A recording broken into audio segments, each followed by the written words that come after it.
Hey, what you say, food family? Mike here, and today I got a special treat for you because we're going to make a full St. Patty's Day feast. That's right, we're going to make a Guinness corned beef. We're going to do some cabbage, carrots, potatoes, the works. But there's one catch. We're doing it all in a pressure cooker. Yeah, that's right, one pressure cooker. Everything's going to be done together and ready at the same time. So, nothing left to do but show you how it's done. Let's get cooking.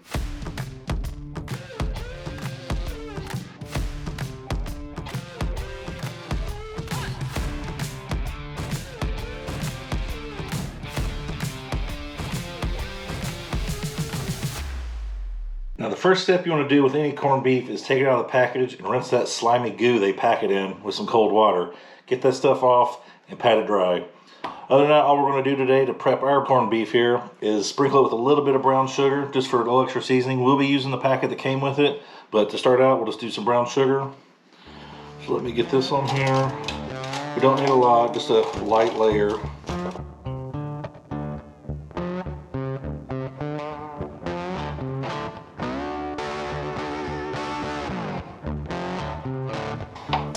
Alright, and that's it. We just wanted that light coating of brown sugar on there for a little extra flavor to go right with the Guinness.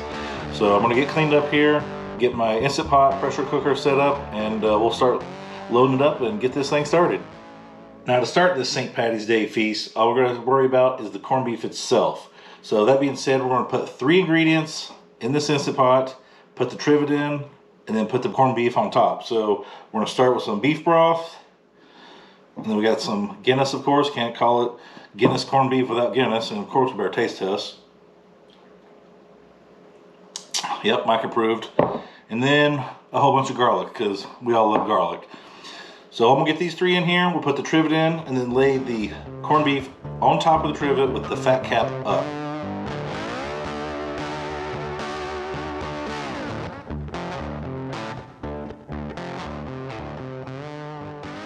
As you saw, we put the beef stock, Guinness beer, and garlic into the bottom of our Instant Pot. These juices are going to be key later on, especially when we cook the veggies. We're going to reuse the same stuff. But in the meantime, we put our trivet in, and then laid our corned beef on top of that, and then I sprinkled that seasoning packet with the mustard seeds and all the pickling spices that make corned beef what it is.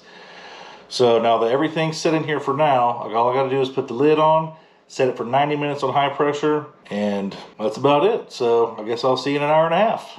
All right, 90 minutes has elapsed, and normally I would say when we're pressure cooking to let it naturally release, but today we're going to throw caution to the wind and just rip the Band-Aid off and let this bad boy go. So that being said, I'm going to get this towel out so I don't burn my hand and flip the switch. All right, everything's looking pretty good. I'm just going to lift it out by the trivet into this pan and set it aside and tent it and move on to the veggies.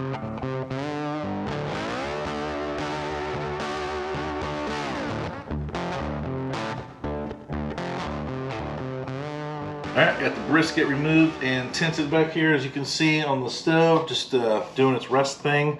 Now we're going to add our veggies.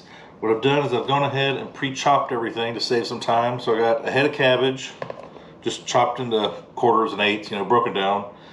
I got some baby carrots. We're going to be lazy, no need to cut up regular carrots. And then I got these small baby potatoes. So what we're going to do is it's about a pound of each, everything. So small head of cabbage, a pound of carrots, and a pound of those potatoes.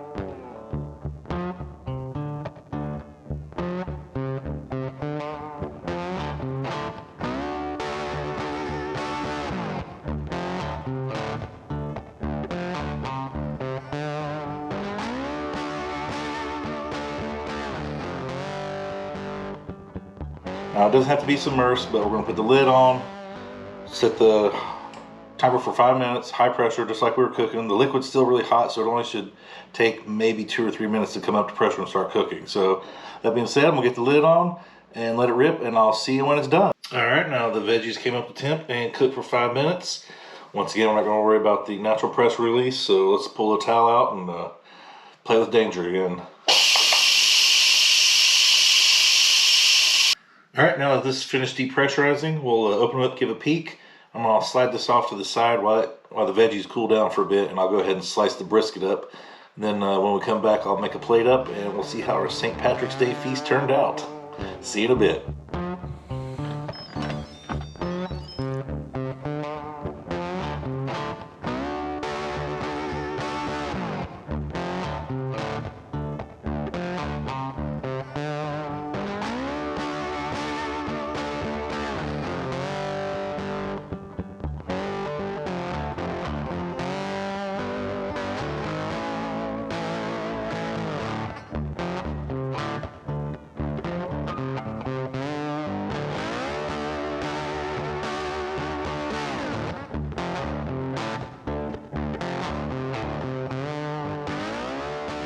Look at that St. Patrick's Day feast right there, folks.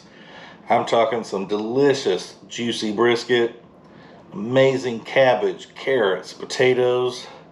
They're just perfectly soft enough, but not falling apart too mushy. It's a meal meant for kings. All right. That being said, I got myself a little plate here so we can give ourselves a taste test. See if I can get a good view for you. All right, we'll start with the boring veggies first, you know. Fork cuts right through the potato. Cooked all the way through. Great flavor. Same for the carrots. A little bit of this cabbage.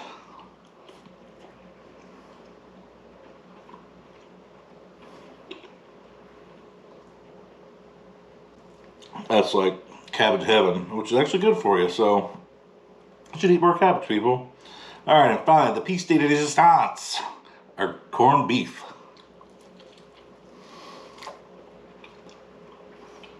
That is the ticket. It just doesn't get any better. It's still got some bite to it. It's not totally mushy, overly cooked. As you saw, I can still just tear it with my teeth and pull it right off without the whole thing shredding to pieces. A lot of times when you cook corned beef, it just shreds into a mess, and it still tastes good, but it's hard to eat. Can't really make a sandwich out of it or anything. With that being said, if you liked this St. Patrick's Day feast that I prepared today, be sure to check the link in the description below. It'll send you to my website with the walkthrough, recipe, all the ingredients, everything you need to know. Just be sure to get in the kitchen, make delicious food such as this feast, and make the people around you happy. Mike here, signing off, and until next time, just keep cooking.